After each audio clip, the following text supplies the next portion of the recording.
د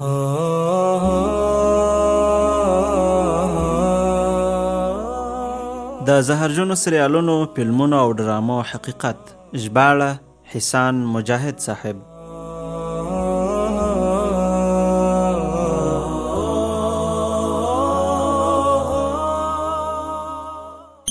نن سبا چې په ټولنیزو رسنیو کې کوم سریالونه، فلمونه او ډرامې خپریږي، که په هره بڼه وي، له بد اخلاقیو خالي نه دي، لکه د ښځو بې پردګي، ناروا اختلاط، موسیقي او فاحشې منظرې.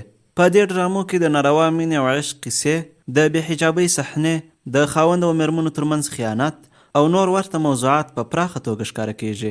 همدارنګه په دې خپرونو کې ناروا اړیکې عادي ښودل کیږي، زنا جواز مومي او د بې حیایۍ موضوع د پرمختګ په نوم وړاندې کیږي. کوم څوک چې په دې سریالونو او خپرونو پراخ لګښتونه کوي، یوازینی هدف یې دا دی چې زموږ ځوانان د الله تعالی له لارې واوړي، له لوړو اهدافو لاس واخلي او یوازې د خپلو خواهشاتو غلامان پاته سي.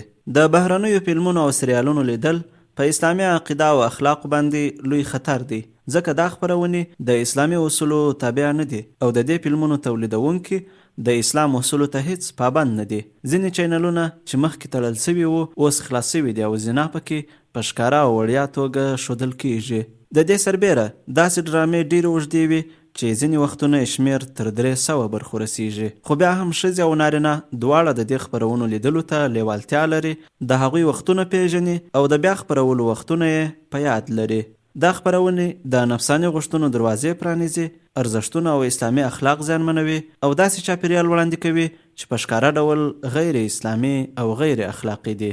خطرونه: په دې ډرامو کې داسې صحنې وي چې پکې د نامشروع اړیکو د سپکاوي په ځای ستاینه کیږي، د زنا او فحاشۍ په وړاندې بې پروایي ښودل کیږي او دې ته په خورا عادي توګه کتل کیږي. خلک داسې روزل کیږي چې ناروا کړنې عادي وګڼي. د دې ترڅنګ ځینې عربي ډرامې د دې فساد په برخه کې لا زیاتې مخکې دي. دشمنانو د دې وسایلو خطر ته پام کړی دی او د فاسدو رسنیو په وسیله د مسلمانانو فکرونه زیانمن کړي دي.